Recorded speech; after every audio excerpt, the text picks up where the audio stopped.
Acá nosotros vamos a distinguir algo característico, que todos saben que es el edema, que es una acumulación excesiva de fluido en células o tejidos cavidades cerosas del cuerpo. El edema se representa en múltiples formas. Hay características del edema que nosotros vamos a mencionar. Dentro de estas características, previamente hay que considerar, y siempre les he dicho, tienen que ver el contexto de los pacientes nefrópatas. Es diferente un edema que se presente por un hipotiroidismo a otro edema que se presente por una cardiopatía. Y para eso, este caso clínico, por ejemplo, es muy simple. Varón de 8 años, antecedentes de diabetes mellitus tipo 1, 8 añitos, tratamiento con insulina, 2 unidades en desayuno, acude por presentar hinchazón en el rostro y piernas. Ese término de hinchazón en el rostro y piernas siempre se les indica a ustedes, y eso creo que ya deben empezar a manejar, porque ya es tiempo de que ya se ubiquen en la semiología, de que hemos tenido problemas con los jóvenes pues, que están rotando. Muchos de los jóvenes les habían enseñado que hay que decir todo lo que dice el paciente. O sea, si te dice, ¿sabes qué? Yo de pronto me he golpeado, mi cabeza me ha salido un chichón, después del chichón se me ha salido un poco de pelo, después de haberme salido un poco de pelo me escocía. O sea, yo tengo que escribir así, ¿no? Pues la semiología específicamente es para tener un habla. ¿Qué habla? Médico.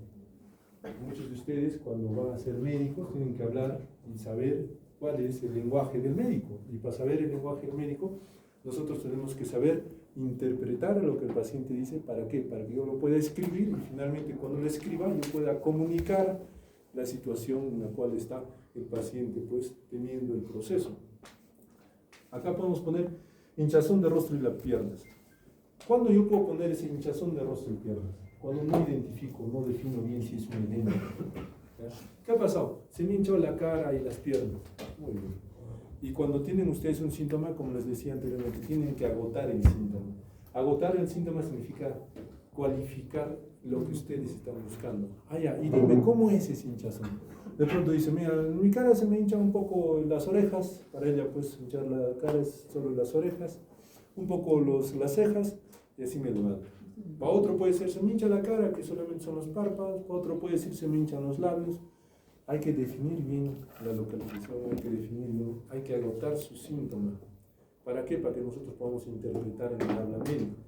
Acá cuando dice hinchazón en rostro y piernas, un niño desde hace un mes niega otra sintomatología. Bueno, tomamos en consideración pues, que a veces cuando el paciente viene y es evidente, te dice algo y tú lo estás observando así como están viendo al niño, cuando no hay duda que esto pues, que tiene en el rostro, que pues, son edemas, ¿no es cierto? Más que todo palpebral y también creo que vuelven a nivel de lo que es la fosa malar, las áreas malares.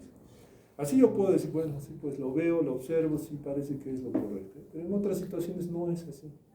En otras situaciones se le hincha la cara y de pronto solo está hinchado este lado de la cara. ¿Por qué? Esto es una muela, ¿no es cierto? Se le genera un absceso y el absceso genera un proceso inflamatorio y es un edema localizado. Yo tengo que saber describir ese tipo de incremento de volumen, ¿ya? Pero acá observamos pues que no hay nada pues que tenga una zona rojiza, una zona inflamatoria, vemos que está prácticamente difuso.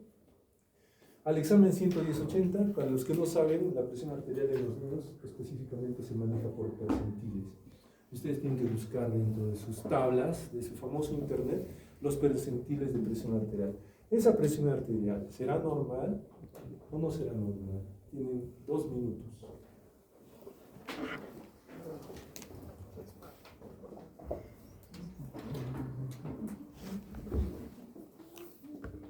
Delegada, ¿dónde está la delegada? Delegada, ¿estás aquí?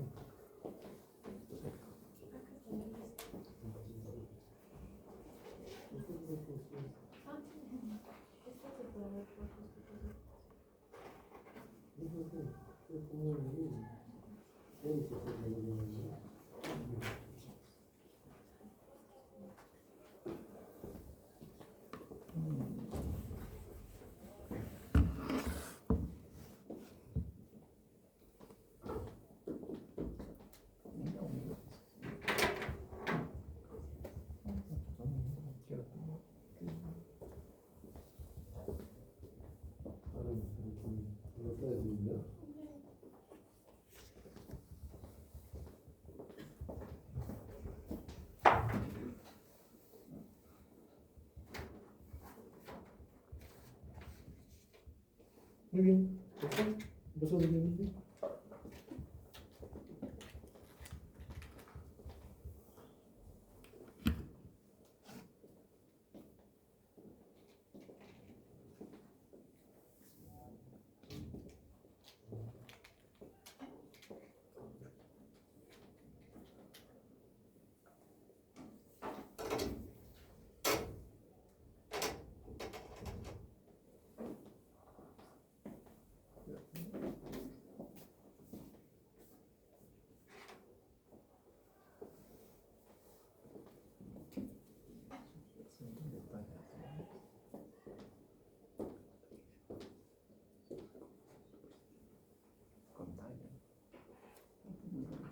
¿Se ve mejor ese con luz o sin luz? Con luz.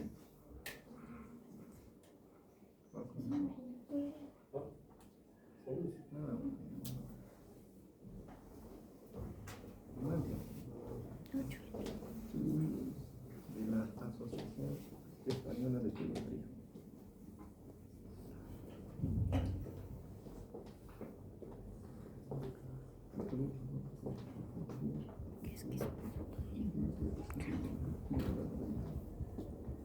Detalles. Muy bien. ¿Alguien? ¿Nada? Detalles. ¿Quieres tallar?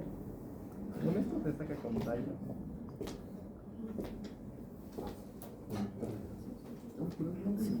Mira, si es con talla se puede hacer. Si no, no sé. Que mida 1,90. Eso en centímetros. A ver. Cuando ustedes busquen tablas, ¿no? Es un manual Las tablas de son variables. Hay tablas que te dicen, te piden 2 datos, 3 datos, 4 datos. Tienen que adecuarse a los datos que tienen. Si hablo de superficie corporal, pues vamos a empezar a sacar muchas cosas. ¿Eh? Dime. Sería elevado, doctor. ¿Por qué? Según la tabla que encontré, la presión arterial, tanto estérica como diastólica máxima para el rango etario de 8 años es de 108.7 sobre 71.6. Ya, ¿y qué percentil es esto? El paciente, Tienes que buscar esa presión en para la ciudad. parte de los percentiles, dice que el test normal si es menor del percentil 90. Ya, si es normal el 90-95, hipertensión grado 1 de 95-99 y hipertensión grado 2 mayor a 99. ¿Y en qué percentil estés? Ah, y a la tabla de los percentiles. O sea, está 8 años y hay percentil 90, 95 y 99. Lo único que tienes que hacer es simplemente seguir el percentil y decir 130, 80. ¿Por qué rubros? 95. No entiendo, es un mismo percentil total. 90. Más de 90 menos de 90.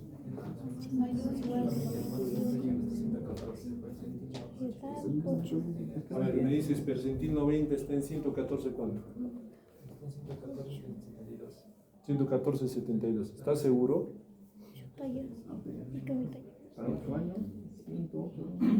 Si dice que la media es 90. A ver. 50, 90, Dime. 150. 114.74. Bueno, estabas al inicio bien, te has perdido. Las históricas entre percentil de 90-95, que viene a ser el 90 de 107,69 y el 95 de 111,72. En cambio, la diastólica está por encima del percentil 95. Entre 90 y 95. ¿Y cómo lo catalogas entre 90 y 95? En el percentil 90 está clasificado en un niño de 8 años en un promedio de 107,69. Ya. Y el ¿Pero qué es tu 95? percentil 95? Con Dime. 111,69. Sería hipertensión estadio 1. Muy bien, difícil, ¿eh? Que sea, hasta con internet, con tablas, puntos. Un poco más en el examen les vamos a dar con sus celulares. El examen, ¿quién da el examen con celular? Para que sea un examen, pues,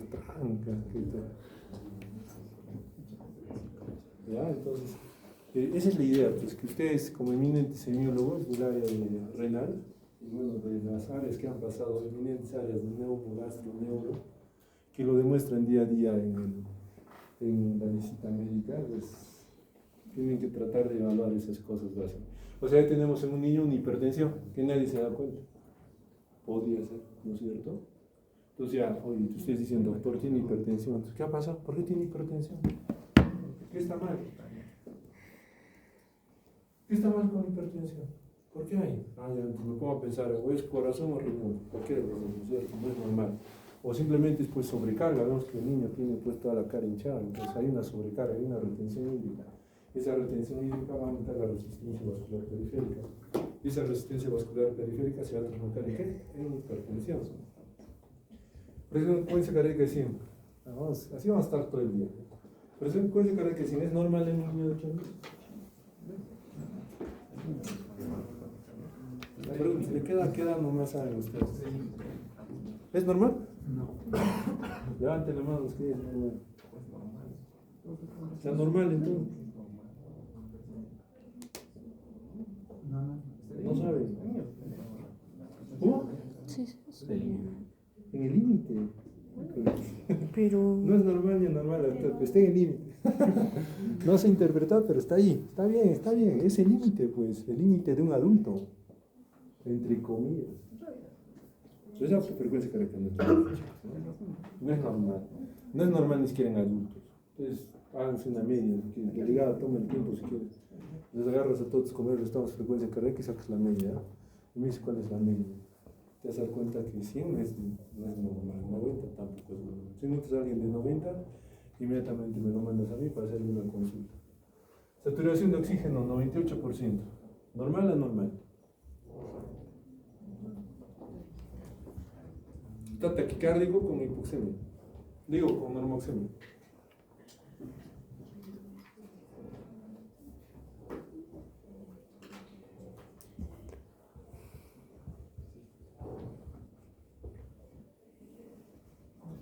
Bueno, analicen, ¿verdad? No vamos a perder mucho tiempo.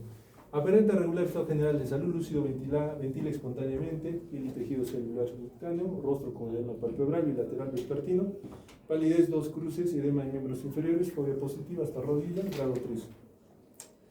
No asociado a eritema ni aumento de temperatura y dolor. O sea, estamos frente a un edema a nivel de rostro, en los miembros inferiores, no asociado a otras características que nos pueden indicar que sea de otra etiología.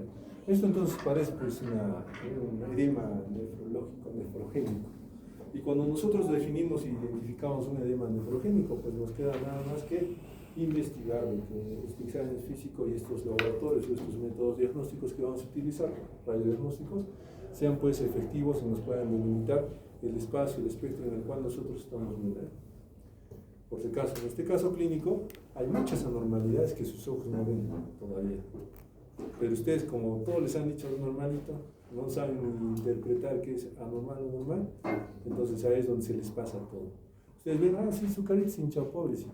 Ven todas sus funciones vitales, ven todo y dicen, bueno, si parece renal, ¿qué hago? Ya auxilio al nefrólogo. No, la idea es que ustedes razonen, vean qué característicamente puede pasar en este caso. Ahora, no es un niño cualquiera, es un niño diabético, con insulina. ¿Ya? Y si es un niño diabético con insulina, no tengo que ponerme a pensar, oye, ¿estará hiperglicémico? ¿Estará hipoglicémico?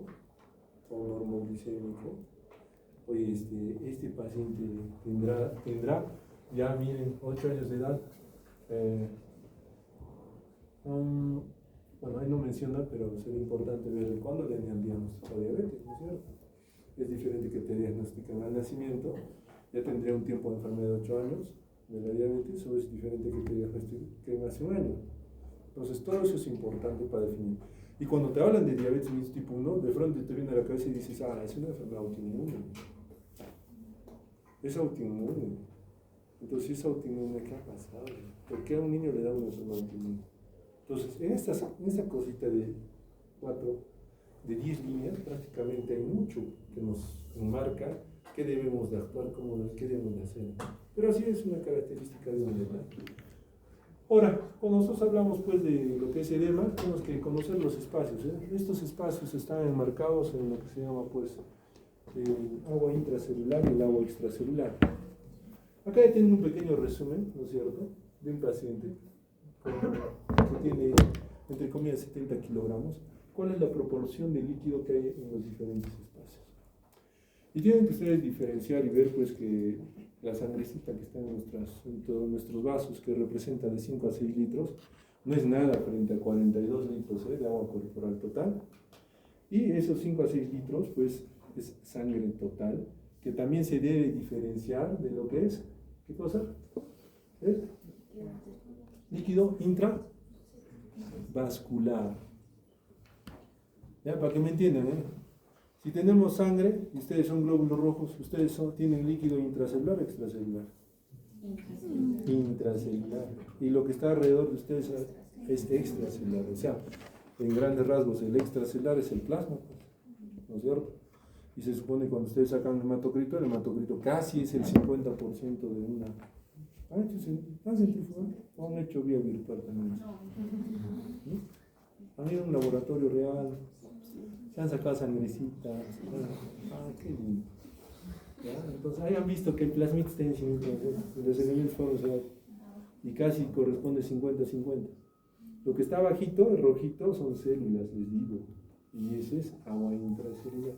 Y lo que está encimita es plasma, y eso es agua extracelular. Entonces nosotros tenemos esos dos espacios, pero tenemos que definir que acá el plasma, no estoy hablando de sangre total, el plasma es 3.5 litros, que corresponde, porque si digo que es de 5 a 6 litros la sangre total, ¿no es cierto? Y la mitad vendría a ser células formas de la mitad plasma, que sería pues 3 litros a 3.5, corresponde, ¿ya? No se equivoquen. Entonces lo que el riñón hace justamente filtra esto, el plasma, no filtra células, chicos, ¿ya? Tienen que definir eso. Y de todo esto, pues fíjense que lo único que conocen ustedes son esos 3.5 litros, de donde sacan, sí, exámenes para su perfil hepático, tiroideo, renal, hemograma, laboratorios. Entonces, todo lo que nosotros vemos y conocemos de la medicina está en el líquido extracelular. Es difícil el intracelular. O sea, los que han estudiado Guyton, ¿quién estudió Guyton? A ver, ¿qué lado? ¿Quién estudió Guyton? Delegada, tú, mínimo. ¿Has leído Guyton o no? ¿Por lo menos conoce el libro o no? Sí, ¿Es un libro de qué etapa es? bueno, antes era roja, ahora es azul. ¿Ah, sí? Bueno, cambió porque yo tengo la tapa. Por lo menos conoce la tapa. No, pero realmente ya me impresionó la presentación. En los libros de Guyton se han dado cuenta que hay unos pequeños electrodos, hay una célula acá y les meten un electrodito acá, otro electrodito interno. Entonces dicen, ¿cómo es posible que se pueda dar ese tipo de evaluación? Y es que la realidad es de que en laboratorios complejos se puede ya definir y saber la composición intracelular. Ya se sabe, ¿no? Pero a nosotros no nos enseñan eso, simplemente lo leemos. Pero ustedes tienen que entender que lo único que conocen ustedes es extracelular. Y lo peor, que dentro del plasma, ¿qué cosa? ¿Qué hay? Proteínas. Agua, muy bien. Sí, progresando. Sodio, creo que hay factores. globulina. Hay factores de coagulación en el plasma. Aminoácidos. Ya lo dijeron. Pero ¿por qué lo serían plasma? Ya lo dijeron. ¿Qué aminoácidos? ¿Qué aminoácidos?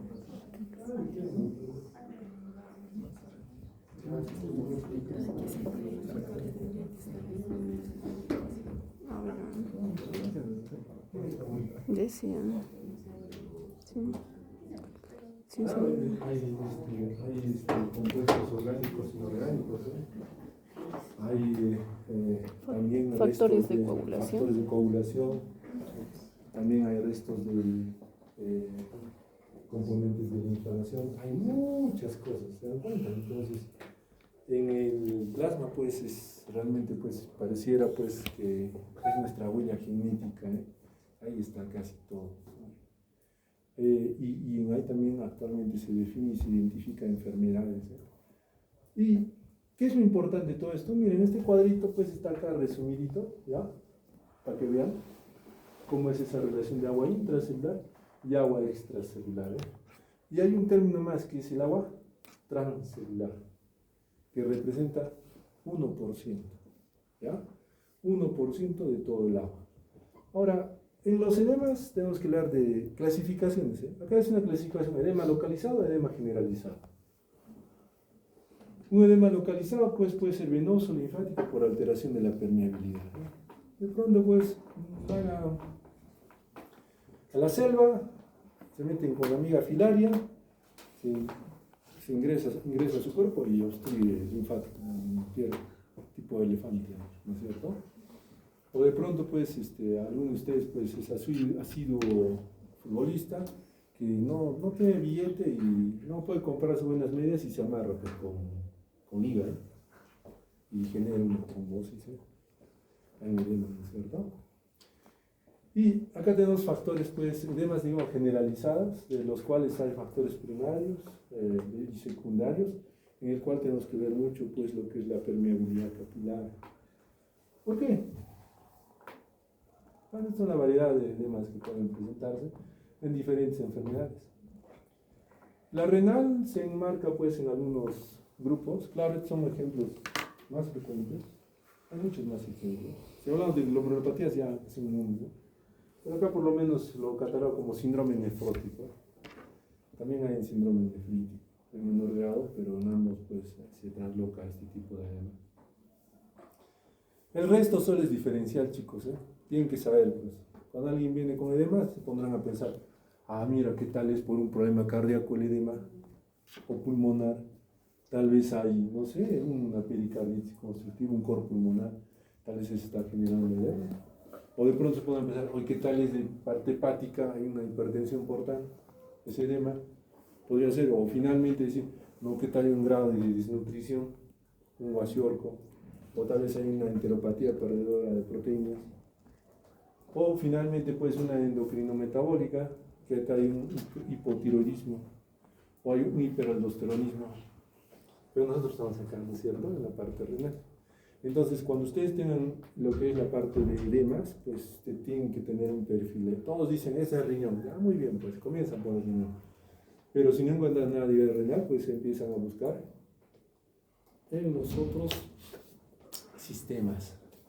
¿Para qué? Para que pues su semiología sea completa. A veces hay patologías en las cuales el paciente puede tener edema persistente y con todos los laboratorios de la parte renal normal. A ustedes les queda nada más que definir con su examen físico a qué lado apunta el problema. Y esto de la ley de Starling, saben pues que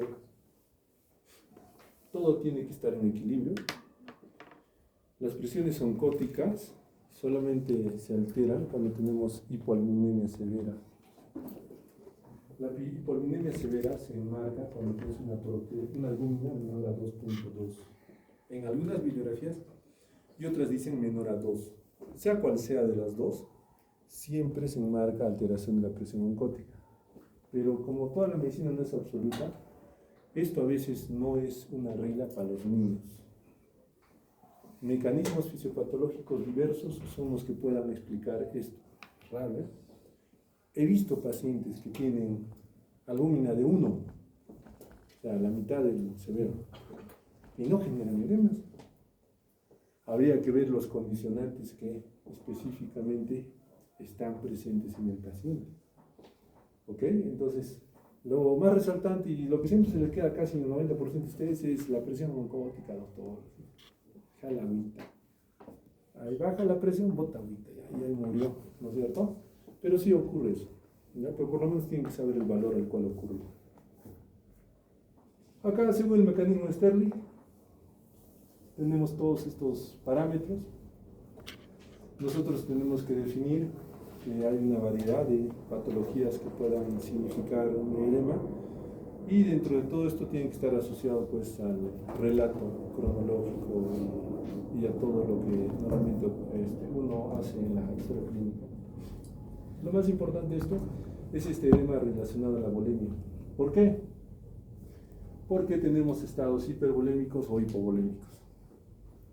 Esos estados hipervolémicos o hipovolémicos son muy importantes. ¿Por qué? Porque en un estado hipovolémico puede haber una retención hidrosalina secundaria. Hay otras enfermedades que generan esto, como es la insuficiencia cardíaca y la cirrosis hepática. ¿Ok? Y en un estado pues hipervolémico, igual con una retención hidrosalina primaria. ¿Por qué es primaria? Porque el órgano per se que pues elimina líquidos es el riñón. Y si nosotros tenemos una retención hidrosalina primaria, se cerra el caño, pues si no hay caño abierto, te sobrecargas de volumen. Más que todo se presentan en cuadros de daño renal agudo. Nosotros cuando agarramos, por ejemplo, miren, síndrome nefrótico, cirrosis hepática, insuficiencia cardíaca, hay mucha relación casi entre cirrosis hepática y síndrome nefrótico por la pérdida de albuminas, ¿eh? O sea, en otras palabras, ¿eh? El riñón elimina proteínas y el hígado no produce proteínas. Ambos están relacionados con hipoalbuminemia. Entonces, sus mecanismos fisiopatológicos pueden estar enmarcados simplemente en que el agua fuga, pues, porque la presión hepática no hay. Fuga y que queda dentro de los vasos un volumen sanguíneo bajo. A partir de eso, pues, se explica que puede hacer este tipo de edema que puede estar generándose, pero ya vemos acá un poco más complejo en lo que es la insuficiencia cardíaca, donde ya hay disminución de las presiones venosas centrales, disminución de la presión, presiones periféricas, puede haber trasudación, etc., etc. Entonces, cuando ustedes vean pues ya el edema, ya no simplemente piensen en riñoncitos, sino tienen que ver algunos mecanismos fisiopatológicos, que lo vamos a definir más adelante. Ahora, acá por ejemplo, es un tipo de clasificación cuando ya nosotros vemos que si es bilateral o simétrico o es regional o localizado. El edema renal siempre es bilateral, nunca puede ser de un lado. Acuérdense que el problema de retención hidrosalina es sistémica, ¿ya? Y lo que se interpreta con edema bilateral pues es que ha habido un daño tal vez de algún órgano, igual que el corazoncito, ¿no? Igual que el hígado, ¿ya? Pero acá nosotros tenemos que definir pues que en algunos casos solamente se enmarca en miembros inferiores y en otros llega a nasarca. Condicionamientos para generar una nasarca son harto conocidos, miren, fíjense. Ahí está nuestro síndrome nefrótico a la cabeza. El niñito que han visto anteriormente, hinchadito en la cara, ¿ya? Ahora, cuando son extremidades inferiores, son esos edemas pues que te dicen que puede ser algo, pero no te dicen qué. Algo que siempre yo recalco a ustedes es esto, ¿eh? El embarazo.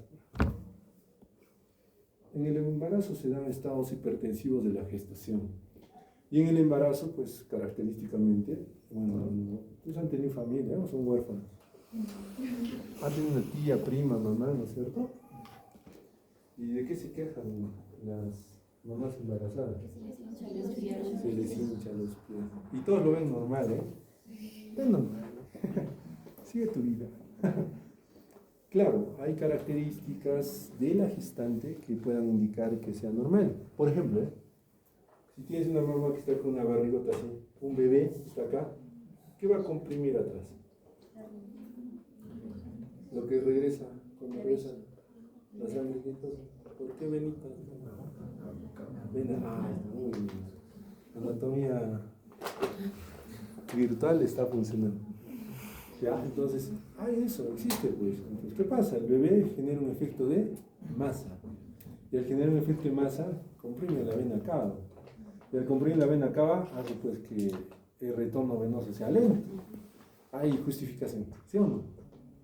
¿Ya? Esa es una justificación. ¿Ya? Entonces,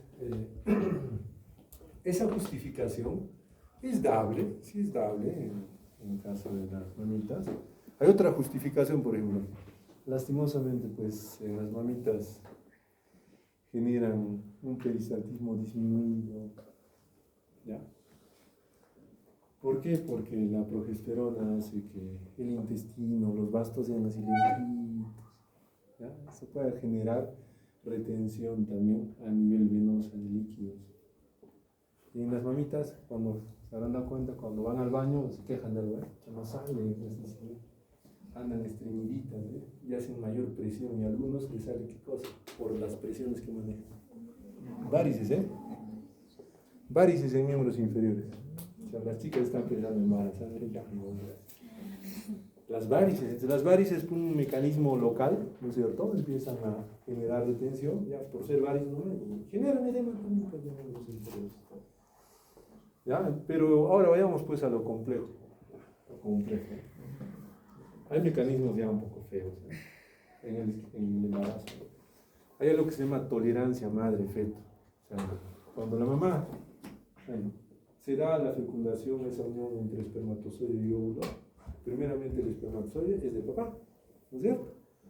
Y cuando se junta con el óvulo de la mamá, prácticamente tiene mitad mamá, mitad papá, pero aún así no pertenece a... La mitad pertenece a mamá y la otra mitad no pertenece a mamá. Entonces debería de generarse un fenómeno de rechazo. O sea, no puede estar en el cuerpo de una mujer, algo como un alma, ¿no? Pero no puede. Pero hay un fenómeno de intolerancia. El sistema inmunológico cambia, varía. Por eso que la barrera feto-placentaria es la que tiene que ver mucho respecto a lo que es ese componente de tolerancia que hay madre-feto. Y al haber ese fenómeno de tolerancia madre-feto, pues al estar hablando del sistema inmunológico, yo puedo tener disregulación de mi sistema inmunológico. Es por eso que en las mujeres, cuando se genera esta disregulación del sistema inmunológico, se da pues justo en los vasos placentarios. Y cuando se da en los vasos placentarios, nos genera un estado de preeclampsia, ¿ya? Y los índices de resistencia a nivel de las arterias de la placenta están elevados, o sea, hay hipoflujo. ¿Por qué? Porque el sistema inmunológico lo ha detectado como un órgano, no al 100%, porque no es de él, porque no ya ocurría lo que ocurre en algunos casos, que se llama aborto espontáneo, ¿ya? En este caso, pues, la paciente pues, tiene un grado de tolerancia, pero lastimosamente estamos ya frente a algo más complejo, que puede ser un estado de preeclampsia. Y eso nos genera a nosotros pues ya un edema diferente. Hay mayor resistencia a nivel de placenta, puede haber resistencia a nivel de las arterias renales de la madre y puede generarse pues estados de daño renal agudo.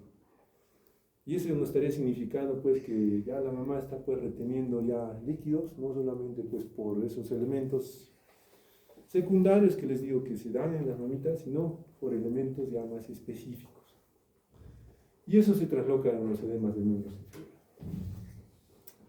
Hay casos y casos que ya se están dándose, gracias a Dios, a conocer en la bibliografía de qué mecanismos son los que están generando esto. Hasta un síndrome de Hell. Un síndrome de Hell que es catastrófico. Mata mujeres, mata gestantes. Pero nosotros tenemos que definir pues que este edema, así su síntoma, puede darse por otros estados también. Uso de fármacos. Una mamita que esté usando amlodipino puede tener retención venosa, simplemente por su mecanismo de acción. Me he preguntado los 3 mecanismos de acción de los antihipertensivos, ¿sí o no? ¿No? ¿Están seguros? ¿Nada? He preguntado, ¿cierto? Claro que les he dicho, pues, hemos hablado de lo que son antecedentes de enfermedades y antecedentes de uso de medicamentos. Pues les decía que en los antihipertensivos hay diferentes tipos de mecanismos de acción y los efectos colaterales que se presentan en el paciente, y nosotros deberíamos de conocer qué efectos colaterales son para que nosotros podamos definir pues si es parte de la enfermedad o es un exacerbante de la enfermedad frente a la historia clínica que ustedes hagan.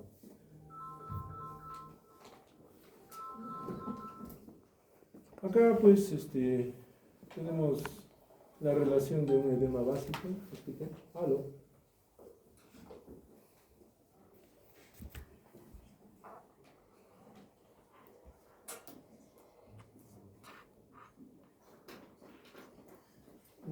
Ya te mandé la dirección, ¿eh?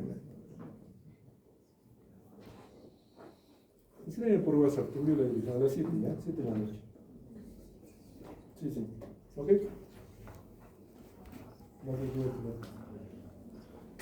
Muy bien, entonces acá por ejemplo tenemos algo que tienen que también saber, ¿eh? Ese edema que se representa y que estuvimos viendo que doctor es porque la presión osmótica ha caído, trasudado y salió edemas en el paciente, No solamente es eso, miren, lo opuesto. ¿Qué es esto? Presión hidrostática aumenta. O sea, en este caso ya también la presión hace que el agua fluya hacia afuera. Ya no es como el otro, la presión osmótica, que debe retener, pero se sale porque ya no hay esa presión. En el otro ya tenés forza que la presión hidrostática bote ese líquido. Ambos casos generan fuga de líquido, ¿ya? Y eso lo vamos a describir en lo que es fisiopatología del síndrome nefrótico, más específicamente. Pero lo que a nosotros nos importa es esto: disminución del volumen circulante, disminución de plasma. Y si cae el plasma, cae la tasa de filtración glomerular. Pero antes de que caiga hay otros mecanismos, pues. El cuerpo no es tan fácil, ¿eh? Bueno, se cayó, se perdió, muérete, no. El cuerpo lo que hace es aumenta vasopresina, aumenta el sistema renina-angiotensina. ¿Para qué? Para tratar de compensar esto. Pero estos mecanismos, pues, finalmente van a generar igual retención de agua y sodio, principalmente, que se va a traslocar en aumento de volumen plasmático, entre comillas digo, ¿por qué? Porque estos mecanismos se van a perder ante la persistencia de la NOx. ¿Qué quiero decir con esto? Que si yo tengo un paciente que de pronto tiene albúmina normales de mayor de 4.5, ya es un síndrome nefrótico. Empieza a orinar orina con espumas y baja a 4. El paciente no siente. Baja a 3. Ya está sintiendo que se le hincha un dedo, 2 dedos. Se siente un poco cansada. Pasa a 2, ya las presiones coloidosmóticas están alteradas, ya, y si ya ve que su edema es en rodilla, pierna. Pasa a 1, paciente ya puede hacer hasta nasarca o estar haciendo edema agudo-pulmonar. Entonces, es la idea, ¿eh? Que nada es absoluto, todo es progresivo según el estado. Muchos de ustedes les hacen estudiar insuficiencia cardíaca, neumonía, todo, pero nadie les hace estudiar cuál es la progresión de la enfermedad. Me dejo entender, es como el COVID, ¿eh? Cuando digo el COVID, ¿qué tiene el COVID? ¿Qué tenía el COVID? ¿Los síntomas? Sí, los síntomas. Bueno, sí, todos. Todo el dolor de garganta, fiebre. ¿Qué más había? Algunos decían queca y tantas cosas. Con dolor de garganta, fiebre y todo. Claro, pero nunca nadie les ha descrito cuando han vivido el COVID. De pronto, oye, mira, era bastante. ¿No es cierto? Y de pronto decían, tengo todo, parece COVID. Y de pronto sentías escalofríos. Salías, peor, más escalofríos, malestar general, decaimiento, fatiga, cansancio. Algunos llegaban hasta daño pues complejo pulmonar. Nadie te ha descrito eso. Tú sabías que llega eso, pero nunca nadie te ha dicho cómo es la enfermedad. Y en AIES, yo creo que ese es el primer error de la educación de ustedes, que no les describen realmente cómo es el complejo de la enfermedad estando enfermos. Estoy redundando, pero es así. O sea, que ustedes lleguen al diagnóstico felices, ¿eh? Cuando diagnostiquen la primera vez, felices, van a comer su pola. Sí, lo mejor van a decir. Pero no se han dado cuenta que el diagnóstico solamente es el inicio. El inicio de algo que va a tener un tiempo, va a tener una fisiopatología, y si tú en ese tiempo no sabes qué consecuencias puede tener, no adviertes qué puede tener, prácticamente tienes dos cosas. Si adviertes, lo tratas, sana. Si no adviertes, se te va, te descuidaste, es el famoso, doctor, estaba sanito, el paciente ya hoy ya muerto. Ni idea tiene el paciente, no conoce ni su presión, ni su frecuencia, ni su saturación, menos conoce su vida del paciente, menos le ha hecho la historia clínica, y lo peor, no la examina ese día, ni entiende la enfermedad. Y eso ocurre al 99% de internos. O sea, su futuro de ustedes. Imagínense, a ese nivel tenemos que llegar para entender la medicina, ¿no? No podemos llegar pues al nivel como antes hacíamos, ¿no? O sea, con muertes, no está bien, pero se ve todavía. Yo lo digo ¿por qué? Porque no es que a mí me ocurra ese problema. El paciente, ¿qué ha pasado? Revisando la historia, mira que ya se controló, mira, no están viendo que la infección no mejoró, porque no entienden la infección, no tiene control, ¿qué vamos a hacer? Nadie percibe esa situación. Entonces, cuando ustedes conozcan fisiopatologías, cuando ustedes conozcan enfermedades, tienen que ponerse a pensar que pueden conocer todo el libro, pero nunca van a conocer cómo es el progreso de la enfermedad, qué se siente, cómo va, en qué momento se ven las complicaciones, cómo percibir. Y justamente eso es lo que les va a llevar a tener mayor, ¿qué cosa? Experiencia. Y en eso hacemos una práctica que se llama línea de tiempo en los jóvenes. Cuando tú haces una línea de tiempo, tú dices, línea de tiempo, primer día mi paciente entró a las 1 de la madrugada. A esa hora, ¿qué están haciendo el médico?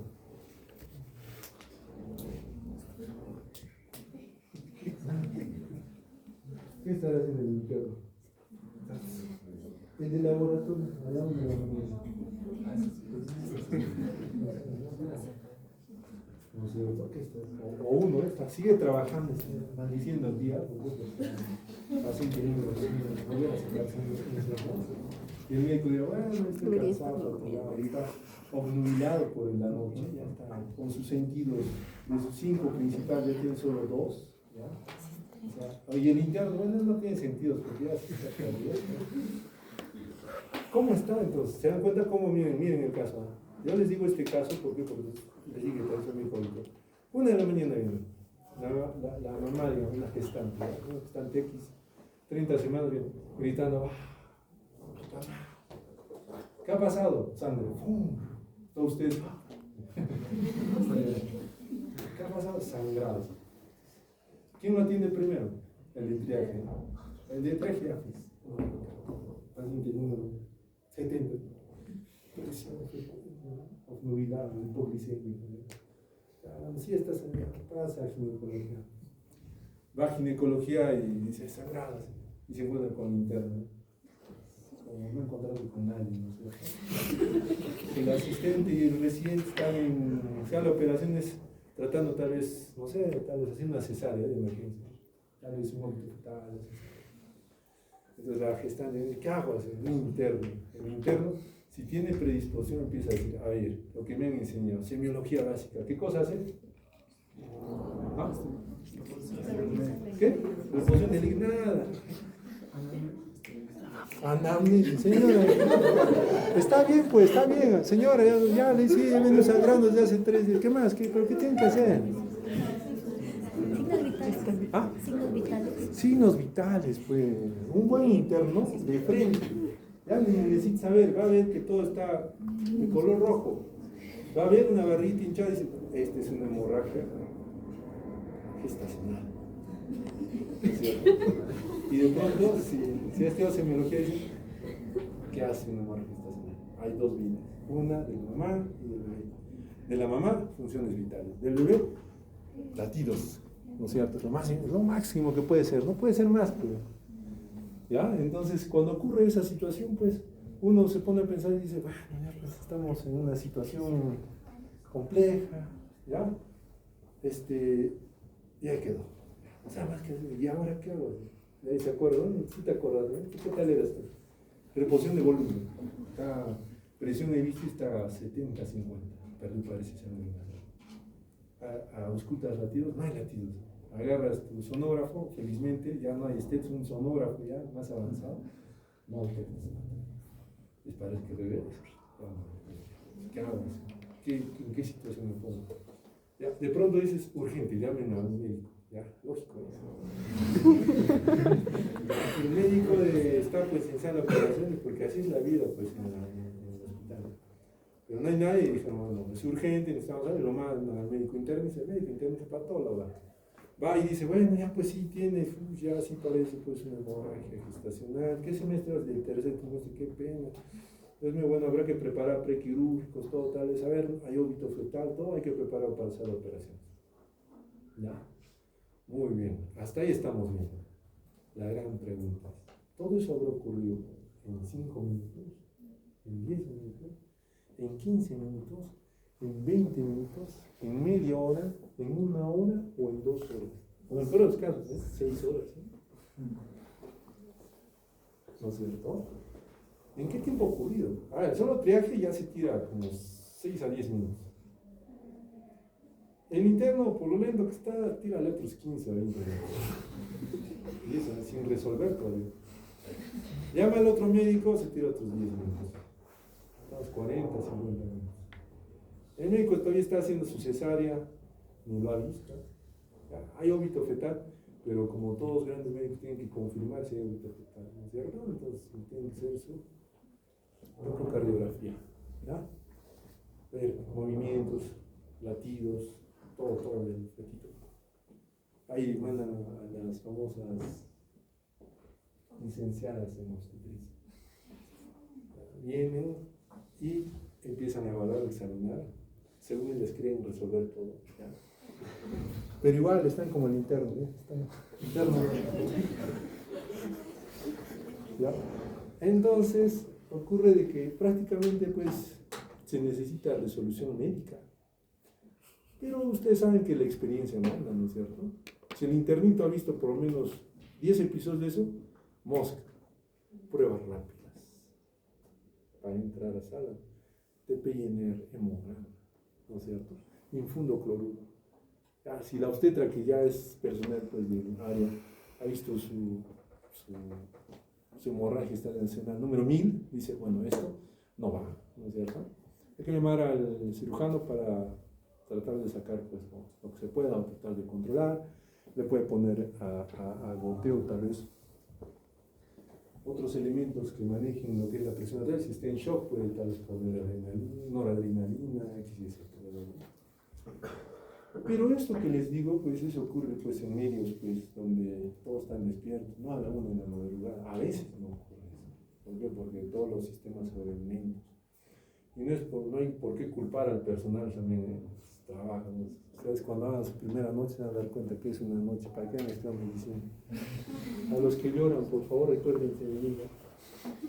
Cuando salga su primera lágrima, y peor cuando estén solos, ya, entonces, así es. Entonces, con esto, ¿qué quiero decirles?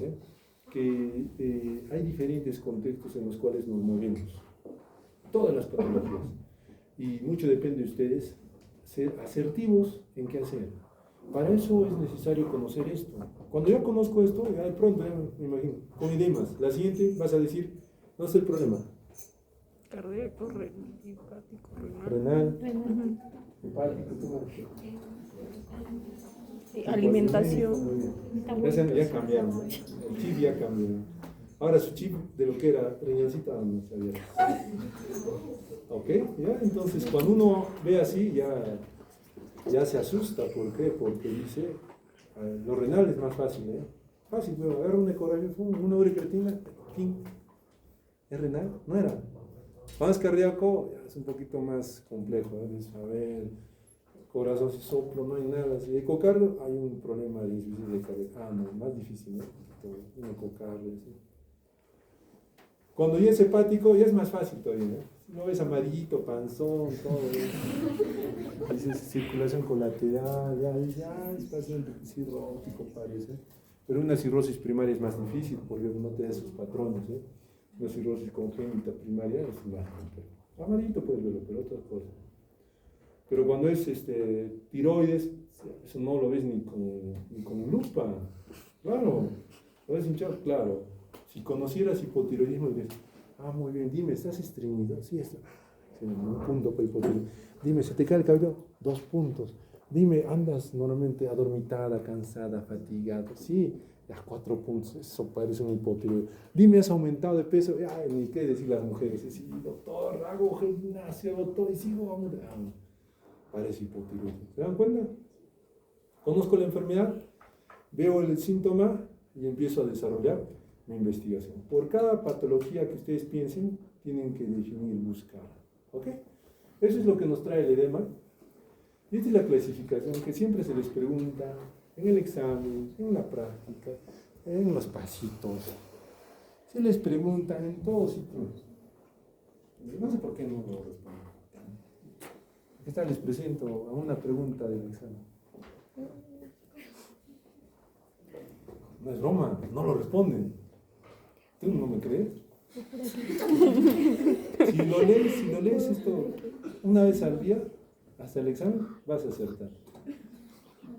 Y el resto baja la verdad. ¿Ya? Entonces, acá pues, una cruz, por si acaso son 4 cruces, una cruz leve de presión, leve, es su síntoma. Es más, para los que saben, prácticamente es casi mínimo. O sea, para mí, más fácil. ¿Me agarro bien? Sí, edema leve. Todos agarran, no, doctor, no hay edema. ¿Qué no sabes? ¿Entiendes? Casi imperceptible. ¿Ya? Es cuando tú presionas y sientes que el subcutáneo se deprime. Ni siquiera la piel, sino el subcutáneo. Así suavecito. No va a dejarte fobia a veces, pero sientes que cómo se hunde y después retrocede. Acá, sin distorsión del contorno, ¿no es cierto? No hay distorsión del contorno y desapareció casi inmediato. Imperceptible. Una cruz. 2 cruces. Ya de presión ya 4 milímetros, ya es sí, más o menos, 4 milímetros, desaparece a los 15 segundos. Presionas, lo ves y ya no lo ves. 15 segundos. 3 cruces de presión de 6 milímetros, ya es una presión ya de este tamaño, 6 milímetros casi el doble, y desaparece un momento. Dejas y el paciente lo ves, te despides, caminas, sigues bien, sigue ahí. Y lo último pues es 1 centímetro.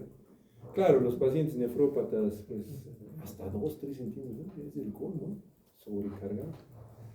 Y desaparece 2 a 5 minutos. Algunos ya ni desaparecen, es terrible. Hay pacientes que ya se pasan en seriedad en cuanto a su enfermedad, digo, no depende de ella. Entonces, una depresión de más o menos 1 centímetro, entre comillas te está indicando una retención de 4 a 5 litros. ¿Ya? ¿Cuándo importa cuántos litros más tiene? Mientras más es ascendente. Mientras más es ascendente. O sea, más tienes el abdomen, edema de pared, ya estás pensando ya en 6, 7. Tengan la sarca, está 7, 8 litros de retención. Nosotros podemos definir así. Entonces es algo muy importante. Y hoy en la mañana pues teníamos un caso clínico y una de sus compañeras decía que faltó ella, la debilidad. Decía, doctor, ¿cómo es posible que hagamos síndromes cuando ya tenemos laboratorio? Es interesante ver cómo de rastro nos han enseñado. ¿Por qué?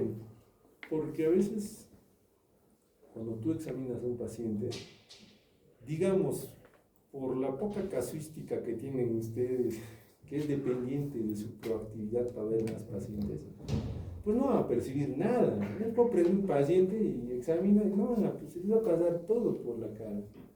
Entonces yo le decía, lo mejor es aprovechar todo. Aprovecha tu tomografía, tu resonancia, tu laboratorio, aprovecha tu examen físico, tu semiología, aprovecha todo y sindromiza. ¿Por qué? Porque hay algo que se llama, y es muy interesante, que a su universidad le importa mucho, pero casi nadie lo hace, se llama retroalimentación. El paciente en el caso venía pues porque tenía mareos e inestabilidad al deambular y tenía edemas. Yo le decía, mira, tú no vas a percibir pues de primera instancia que el paciente tiene un trastorno del equilibrio hídrico asociado a un trastorno hidroelectrolítico que es evidente por el problema neurológico del mareo y la inestabilidad. O sea, en conclusión, en cristiano, ¿tienes alteración de agua? Debes tener alteración de sodio. Si tienes alteración de sodio, debes tener síntomas neurológicos. ¿No es cierto? Así de simple. Cuando haces un retrospectivo y ya ves que el sodio está en 120, dices, entonces síndrome de trastorno hidroelectrolítico, ya, sí lo tengo que anotar como diagnóstico. ¿Por qué?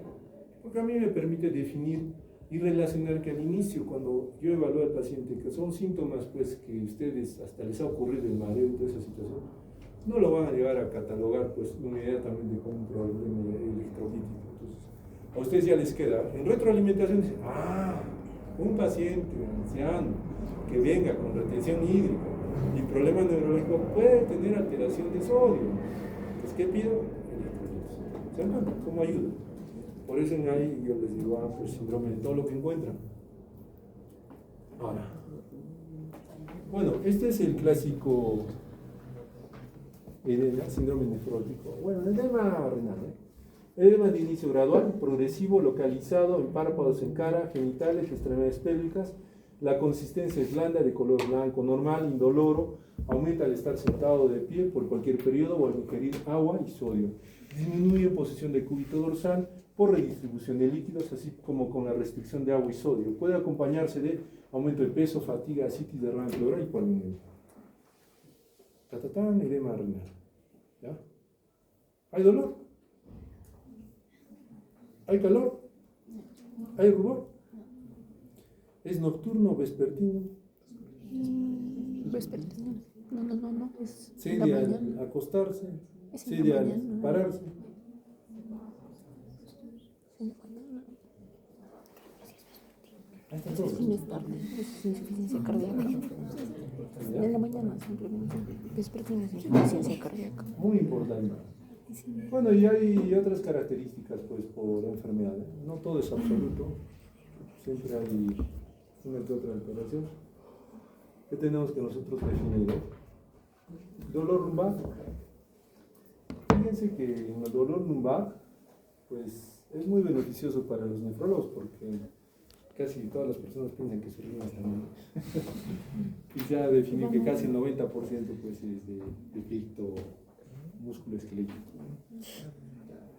Pero eso sí, rueguen que si es dolor renal, ahí sí ya fueron. Mejor rueguen que sea osteomuscular, porque es más fácil, ¿no? Tratas óptimamente. Pero en la parte de un dolor netamente renal, solo se ven algunas patologías, no es en todas, que tengan que tener pues un complejo o una relación específica con la cápsula renal, para que nosotros podamos definir pues esta inervación.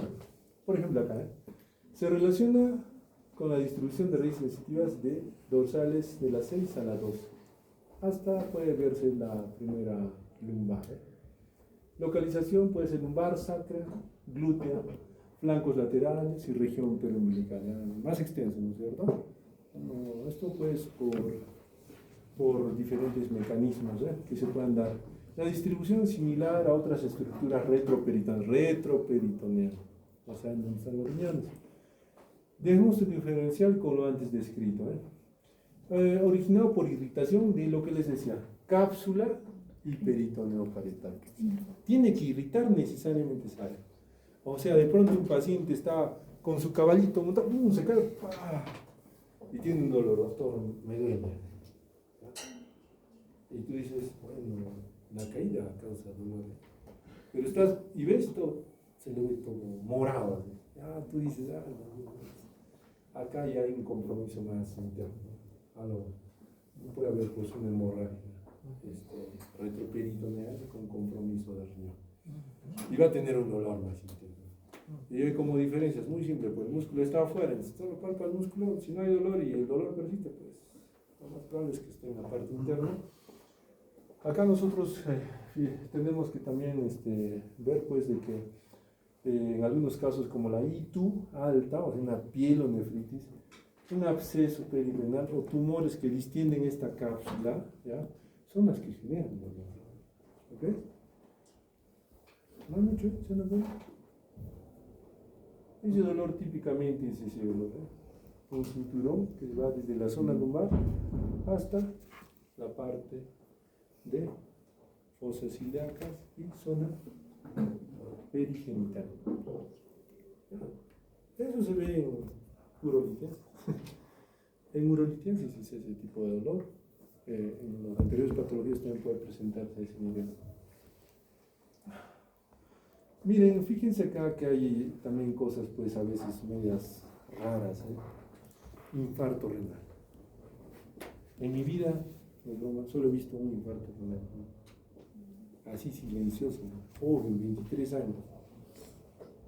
Simplemente venía por dolor lumbar. Le han hecho tomografía, todo estaba normal. Es raro que una tomografía salga normal. Después ya le hicieron la mamografía y verificaron que el riñón ya no funcionaba. Muerto estaba el riñón. El infarto puede deberse a múltiples causas y las más importantes puede ser por una obstrucción de coágulos vasos renales. Y acá, en todo esto, pues siempre hay que tomar en cuenta que el cólico ureteral, un aneurisma de la aorta como diferencial, estenosis mitral con infarto renal también puede ser. Puede asociarse a procesos crónicos, por ejemplo, como una poliquistosis, ¿no? Los riñones poliquísticos empiezan de este tamaño y empiezan a crecer tantos quistes que se ven a los riñones de casi este tamaño, o sea, a la distancia, este tamaño. Hay pacientes que tienen, les evalúas, les palpas, riñón acá, gigante. Ya son enfermedades congénitas hereditarias. Este es un signo, sí, como quien dice, pues, clásico de la medicina antigua, ¿ya? De la semiología antigua. El signo de Schwarz que se veía en los exoteres, pues cuando pues, el riñón estaba totalmente infectado y toda la cápsula estaba comprometida. A veces tenemos dolores un poco atípicos. Esto de la tosis renal, por ejemplo, sucede en gente joven, delgada, que es dependiente pues, que de la grasa de Gerota sea pues, un elemento de fijación del riñón. Como está delgado y joven, pues esa grasa es disminuida y nuestro riñoncito pues, en vez de ser así fijadito, es una pequeña tosis renal. Y el paciente habitualmente pues, se refiere que cuando camina siente dolor intenso y eso es por ese efecto mismo, digamos, estructural que no tiene. Exacerba lógicamente si es altaco o en varones plataforma, ¿no es cierto? ¿Quién sabe? Tumor renal, muy importante, cuando el dolor ya es muy persistente y continuo, hay que hacerse un chequeo. Yo perdí un colega con el cual trabajamos, más de 2 años hemos trabajado juntos, nunca en su vida, teniendo un nefrólogo a su lado, tengo esto, nada, ha muerto con un cáncer renal, ¿se imaginan? ¿Cómo es? O sea, a veces pues es así, uno vive su vida normal y la mayoría de cánceres o tumores renales son así espontáneos, solamente hay un dolor técnico.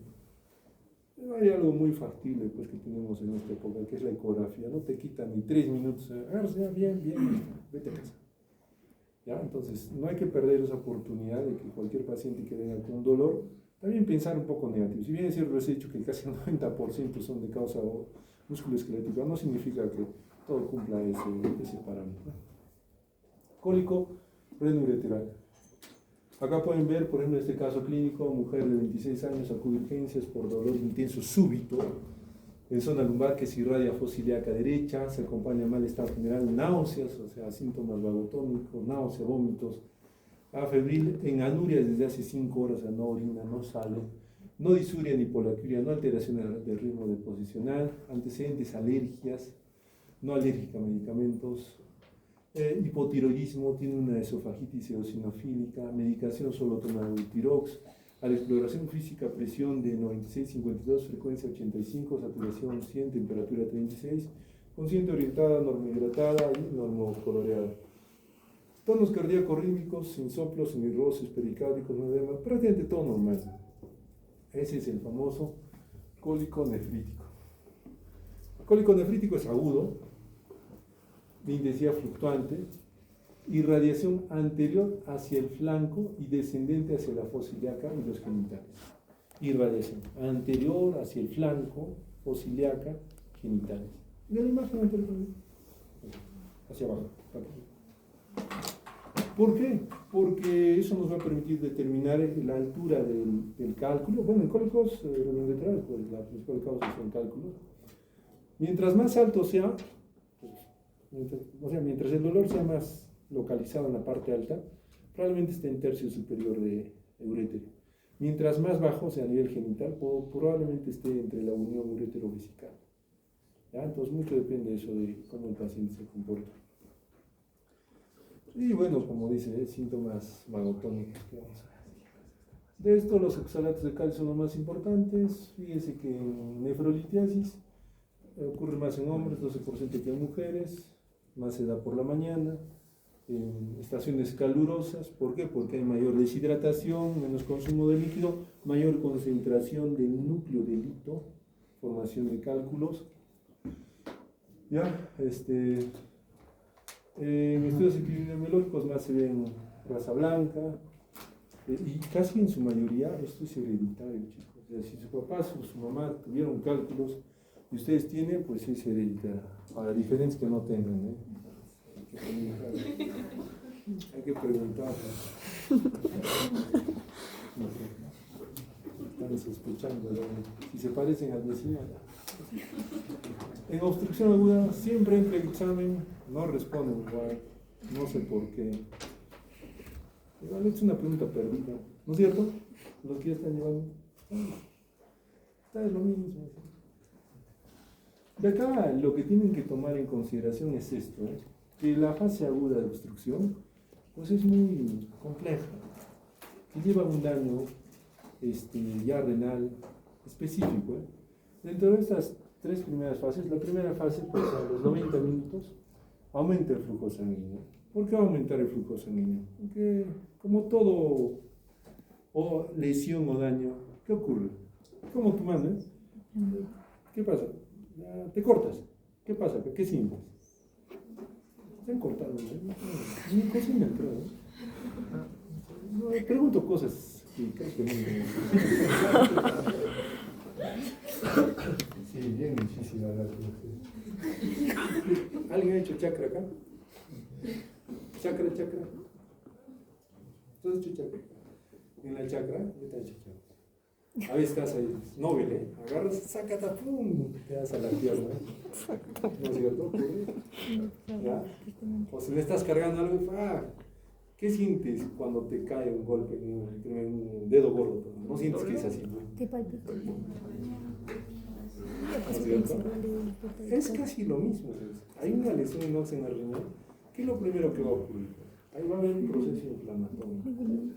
Va a aumentar el glucosamina, va a generarse ese estrés en ese órgano. Por eso es que aumenta la presión uretral, ¿no? Esto ya es prácticamente el aumento de la presión uretral, es un mecanismo de obstrucción, ¿no? No es algo normal, ¿no? En la segunda fase hay disminución del flujo sanguíneo renal con disminución de la presión de filtración renal. Lo lógico, al inicio perfunde y trata de llevar elementos inflamatorios y al riñón, pero después se da cuenta pues que no le ayuda, no le sirve. Hay disminución del flujo sanguíneo y la disminución del flujo sanguíneo que va a generar disminución de la presión glomerular, aumenta más la presión uretral. ¿Por qué? Porque el mecanismo, la noxa, pues, están siempre presentes, pues no se ha liberado. Después tenemos nosotros en la fase 3, ya igual persiste la disminución del flujo sanguíneo renal, pero hay otro fenómeno, ¿eh? Disminución de la presión uretral. Se ha fatigado, se ha cansado. Había un aumento que al final, ¿qué ha pasado? Tiene que ceder. ¿Por qué? Es lógico, ¿eh? Si viene un chorro de agua y encuentra la puerta cerrada, ¿qué va a hacer? Al inicio, presionar todo, las paredes, los muros. Pero al final, pues, ¿qué va a tener que hacer el tejido o los muros? Va a tener que ceder. Tiene que ceder, ¿por qué? Porque ¿dónde más va a ir? Pues? No va a romper el muro. No, pues nuestros tejidos también se comportan de un modo en el cual no nos haga daño. Entonces va a haber una dilatación, disminución de la presión intrapiélica, intracanalicular. Hay un retorno retrógrado del líquido fisiológico que se da a nivel tubular y hay una rotura del fornix caliciano. Esta fase prácticamente, miren, 90 minutos, 90 a 5 horas y mayor a 5 horas. Más persiste, el paciente de pronto dice, sí, ya no me está doliendo. Claro, le estás dando analgésicos, todo. Los mecanismos compensatorios se han presentado en el paciente. La recuperación de la presión uretral se da a las 24 horas en un 50%, ya que esta presión puede persistir o caer. A la sexta o octava semana, esta presión uretral ya trata de disminuir y este flujo sanguíneo también puede disminuir por la contracción de la arteriola aferente. Nosotros estamos así indicando que se da pues cuando hay persistencia de la obstrucción. Habitualmente pues fisiológicamente puede ocurrir dos cosas, ¿eh? Una que salga, o sea, que la presión todo genere un mecanismo pues un poco más complejo para poder expulsar, o que simplemente pues acomode el cálculo y se libere por un lado y trate de disminuir presión. Y en el peor de los casos que se obstruya y empieces a generar pues un cólico nefrítico marcado con hidronefrosis y falla renal aguda.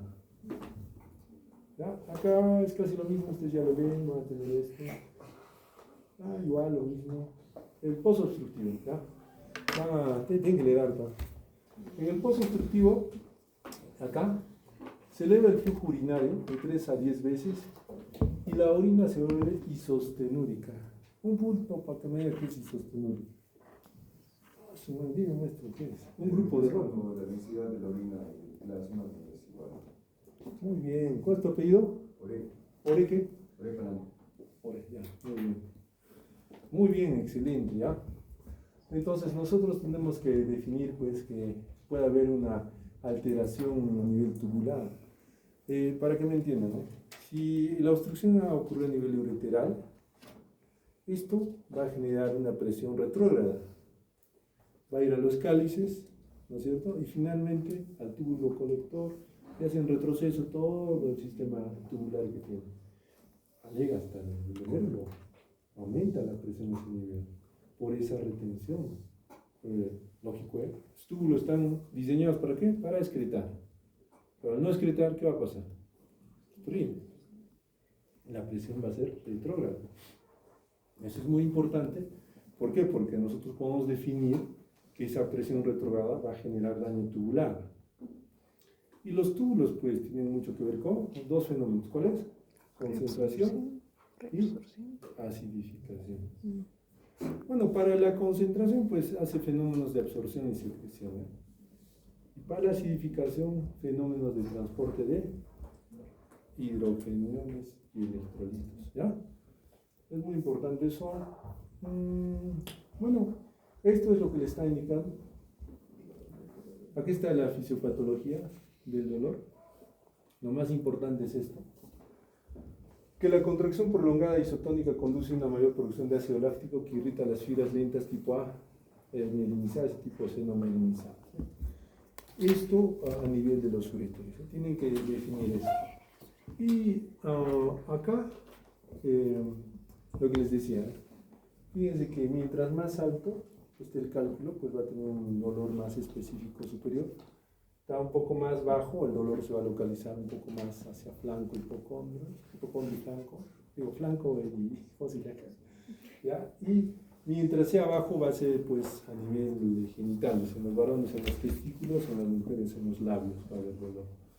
Entonces ya están más o menos entendiendo cuál sería, digamos, la fisiopatología, porque eso es muy importante para poder resolver el cuadro, porque mientras más bajo esté, más éxito de salida. Y si está alto, el éxito es menor. También hay otro factor, que es el tamaño, ¿eh? Mientras sea menor de 5 milímetros y sea más bajo, el éxito va a ser 70-80%. Si es más grande y es alto, pues va a tener que ir a litoclisia en ese caso.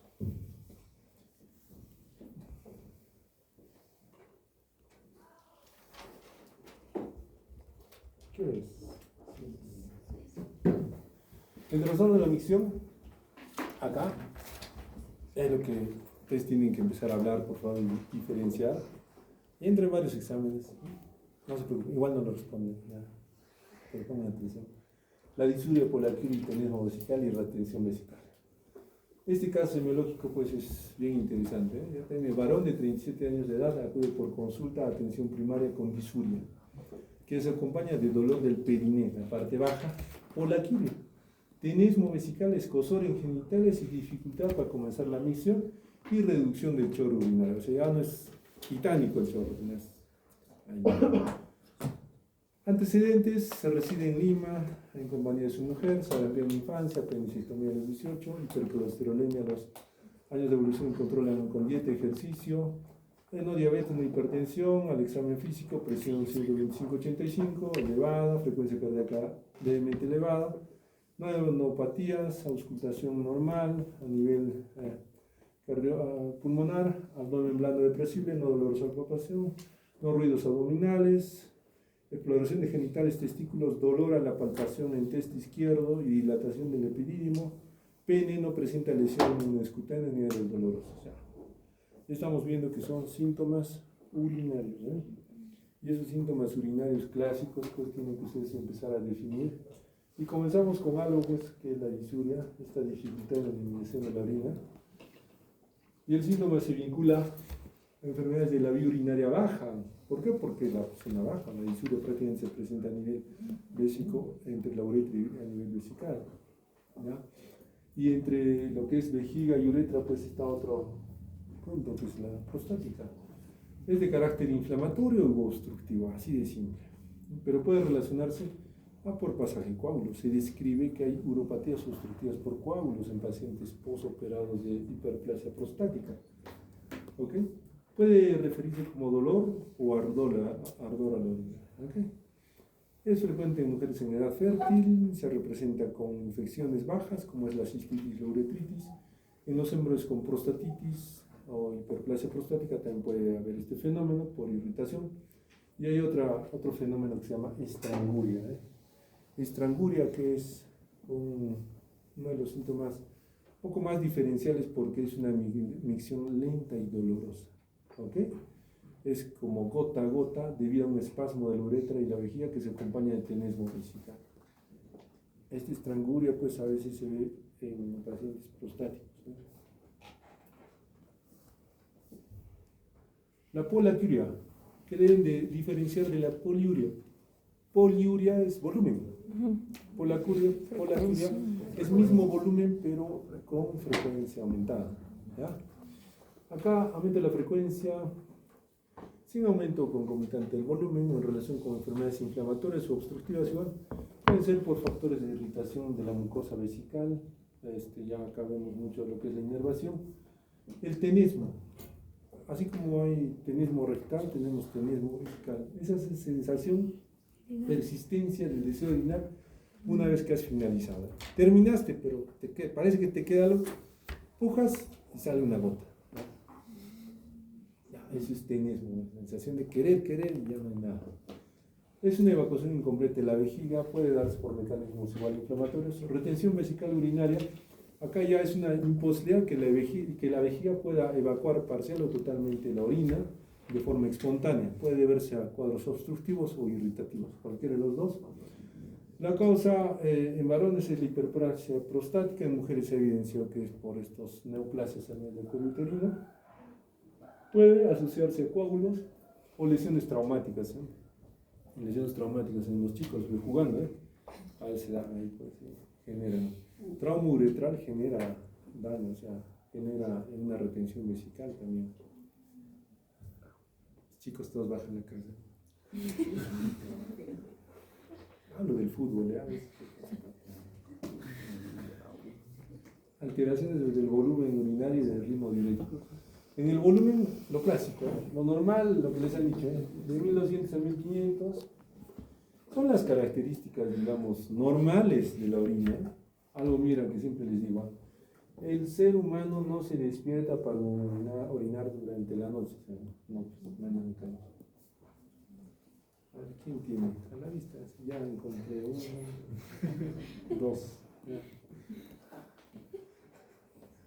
Solito baja la mirada. Es inadecuado. ¿Ok? Ahorita, en general, pues 99% de ustedes tienen todas estas características que son normales. Cuando ustedes se sientan algo anormal, igual el paciente lo va a saber expresar. Es muy importante. Por ejemplo, este caso semiológico de poliuria, mujer de 27 años, procedente Pisco, grávida 2, para una en primera gestación, que hizo con diabetes gestacional, que tuvo tratamiento dietético. Dicho embarazo culminó en el 2018 en cesárea a las 32 semanas, presentaba un embarazo pretérmino, y por oligohidramnio severo del 2018 cursó con cefalea moderada, polidipsia, o sea, tomaba 10 litros y orinaba 10 litros, ya es mucho, exagerado. ¿Ya? Por sospecha de infección de tracto urinario recibió antibiótico terapia, 7 días atendido en emergencia, en Pisco, deshidratada, siendo referida al hospital por un estudio de síndrome polidipsia, poliuria. Al examen físico, el paciente tenía regular estado general, no deshidratación, presión arterial normal, mucosas secas. Durante su estancia se constató poliuria, realmente sí orinaba 11 litros. A la evaluación se vio pues que tenía la función hipoficiaria con hipopituitarismo parcial. Entonces ya esto pues nos habla de una patología específicamente, una hipófisis para que nosotros podamos diferir este síndrome. Y la realidad es que estos síndromes son muy pocos vistos en general y peor diagnosticados, ¿ya? ¿Por qué? Porque hay que hacer muchos tipos de test para que nosotros podamos definir dónde está la lesión. Pero también, así como tenemos poliuria pues, patológica, tenemos poliurias fisiológicas. Hay algunos que toman 2, 3, 4 litros de agua y están ahí frecuentemente. Y finalmente esto pues se trasloca en que orina. Y bueno, otros tienen ese término de hipotomanía, polidipsia psicógena. Creen que van a bajar de peso tomando agua algunos. ¿Ya? Entonces se ve, se da, se observa también. Hay gente que también tiene trastornos de la alimentación y toma diuréticos también, lo cual les lleva pues a consumir más líquidos. Y patológicos, pues de acá tenemos que definir. Las renales es clásica. Mira, se presenta en injuria renal aguda o enfermedad renal crónica. Pero ¿en qué momento se presenta? En la injuria renal aguda, a veces los pacientes orinan 5, 6, 7 litros, cuando ya se da la fase de recuperación. Lo vamos a ver también. ¿Por qué? Porque al inicio tiene fase de depresión, una caída de los epitelios, de las uniones intercelulares, muerte y disfasión celular, o sea, de las células tubulares. Ya cuando ya empieza a reptilizar, o sea, empiezan a formarse las células tubulares, son células nuevas. Así como ustedes han sido infantes, no sabían qué hacer, solo gritaban y hacían lo que podían. Igual estas células, no saben qué hacer, pues, no concentran. Pase el agua, ¿tú quién eres? Pásalo. Por eso empiezan a tener poliuria. Orinan 6, 7 litros, y en ahí tú dices, ya. Y directamente dices, esas células están creciendo, está generándose, o sea, la necrosis tubular ya se está recuperando, ¿no? Eso es lo que se evidencia por nuestro. Ahora, en la enfermedad renal crónica, ¿en qué momento? En la enfermedad renal crónica se da cuando se pierde la función de atención. O sea, ¿qué pasa? Acá ya son células que están enfermas, dañadas. Hay daño glomerular y daño túbulo-intersticial. Cuando hay un daño túbulo-intersticial, ya esta célula está vieja y dice, pues ya, en ahí ya no lo hace porque desconocen, ahí ya lo hace porque ya no puede. Pasa el agua y dice, ya pasa, no puedo. Y entonces la característica es que las personas que tienen daño renal, de noche hacen poliuria. ¿Se imaginan? Una mujer 3, 4 veces de noche se levanta a orinar, oye, tú no tienes próstata, ¿no es cierto? Entonces dice que algo está generando. Claro, hay que descartar siempre procesos obstructivos, pero tener esos síntomas de poliuria ya te indica, mira, hay unas 2 grandes enfermedades de la semiología renal, la nefrología, se da. Bueno, neuropatías obstructivas, es clásico. ¿Por qué? Estaba hablando de ese fenómeno de aumento de presión, ¿no es cierto? Al distenderse tu túbulo renal, al tener mayor presión, para que me entiendan, es como las poliquistos renales. Poliquistos renales se dan ¿por qué? Porque se forman quistes a nivel tubular.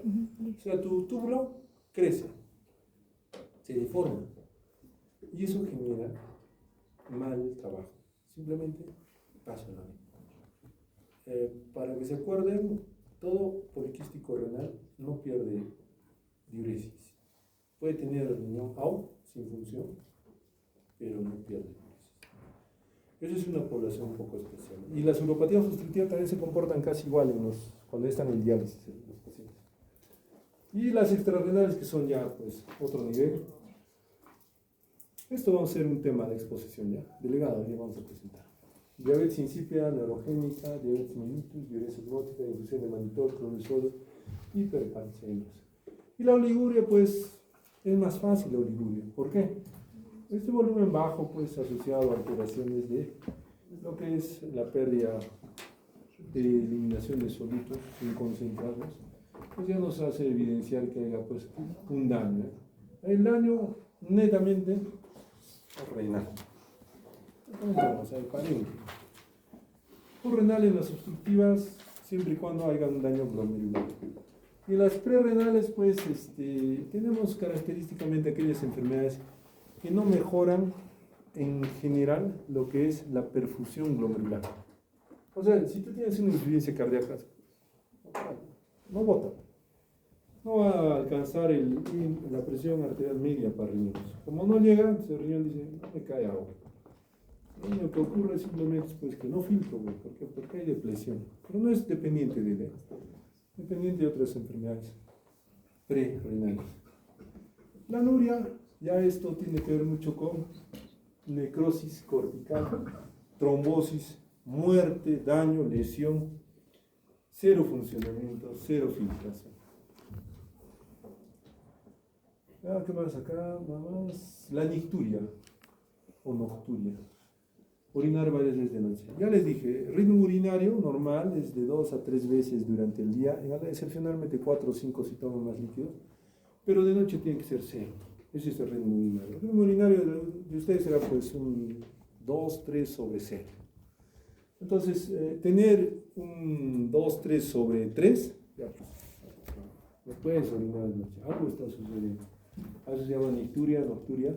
En algunos casos se da por otros fenómenos. Por ejemplo, podemos tener en insuficiencia cardíaca, cuando el paciente pues, está parado, activo, tiene un corazón que no rinde, tiene una baja fracción de eyección, va a generar retención hídrica, pero cuando se echa, ya pues, cuando se echa el paciente es diferente a cuando está parado. Cuando está parado tiene que vencer la gravedad para poder tener un buen retorno. Tiene que el corazón prácticamente con esa fracción baja no va a poder pues, completar la perfusión de varias estructuras celulares, pero cuando está echado es diferente, bueno, las presiones se equilibran, ¿no es cierto? Se echa y el corazón no necesita mucho esfuerzo, el retorno venoso también es más óptimo. En esos casos, pues, estos pacientes de noche normalmente empiezan a orinar. Se dan cuenta, no solo uropatías obstructivas o tumores, o otra causa que genere nocturia, sino simplemente se reabsorben los edemas y el paciente empieza a levantarse a orinar. Igual que en los problemas cirróticos. Ya. ¿Qué nos queda? ¿Cuándo es el examen de llegada? Se supone que es en la 10ª semana. Sería.